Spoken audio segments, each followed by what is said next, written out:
you mean," said Ethel, hovering down through the branches until she found a space next to Mildred. "Nightstar was just born to fly. She was brilliant from day one." Mumbled Mildred. "Yes, well, you've always been the lucky one, Ethel. It wasn't my fault I was given Tabby, though he's got a lovely nature and he's the perfect pet, even if he can't do anything else." Ethel arranged her broom and luggage carefully behind a cluster of branches which grew from the trunk like a giant upturned hand. "Budge up," she said, sitting down next to Mildred. "What's that in your cat basket?" she asked, peering inside the basket where there was definitely something lurking at the far end. "Oh, nothing," said Mildred brightly. "Just some bits and pieces I couldn't fit into my suitcase. The cat basket was empty for the flight, so I thought I'd use it for extra stuff, you know. How did you get on with the holiday project, by the way?" she added, swiftly changing the subject. "Ah, yes," said Ethel. "The holiday project. Well, it was quite a challenge, wasn't it? How did you get on?" A shy smile spread over Mildred's face. "Quite well, as a matter of fact," she replied. "I had a really good idea.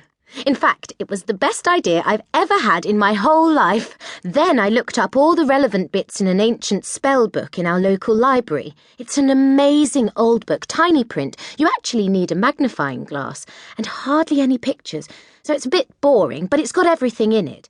Anyway, I've got it all written down, so for once I can't wait to get to school and show everyone. Makes a change, eh?" "What exactly is the spell?"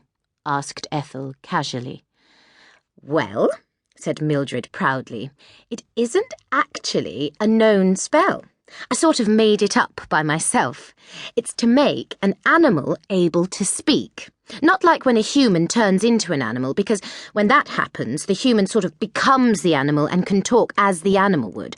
No, this is to make a small animal under 25 centimetres square able to have a conversation with a person. The animal has to be a maximum size because you have to make an exact formula for a particular body area, which means that it has to be correct down to the last detail. I tried to get it bigger because I was dying to have a chat with Tabby, but I couldn't get the equation right for the larger size, so I gave up trying. Anyway, I've actually managed to work it all out for 25 centimetres and under all the incantations and the herbs and how to mix it. So you could have a chat with, say, a toad or a field mouse. Oh, and it only works for 2 weeks on each animal, and after those 2 weeks you can never get it to speak again. Weird, isn't it?" "How do you know it only lasts for 2 weeks?" asked Ethel, intrigued.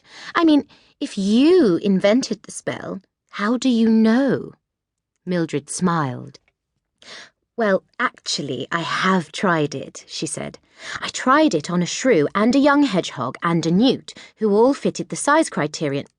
I don't know why I'm telling you all this, Ethel. I expect your project is a zillion times more interesting." Ethel did her best to look admiring and pleased for Mildred. "Gosh, Mildred," she enthused, "you really have come up with a winner there. My idea's nothing compared with that. What did the shrew and the hedgehog say?" "Not much, actually," said Mildred. "The hedgehog was quite quiet and shy, just asked if it could have a saucer of water and be directed to the nearest slug-infested flower bed. But the shrew was really quite nasty, very bad-tempered and complaining about everything. I was glad when the 2 weeks were up and it suddenly went back to squeaking. I noticed that both of them stopped being able to talk bang on 14 days at noon, and that, however hard I tried, I couldn't get them speaking again. So I used the formula on a newt, and it worked, though newts aren't very chatty either, just for 2 weeks again, so it's been properly tested. I've written it all up and put it in this special folder. Look, 15 pages. HB won't believe it until she sees how well it works." She held up a neat blue folder. Mildred suddenly felt slightly uneasy sitting there in a tree with Ethel, having what appeared to be a normal, pleasant conversation. Up until this point, the two girls had never had any conversation longer than 2 minutes without an argument developing. "Come on then," she said, putting the folder back into her school bag and beginning to gather her things.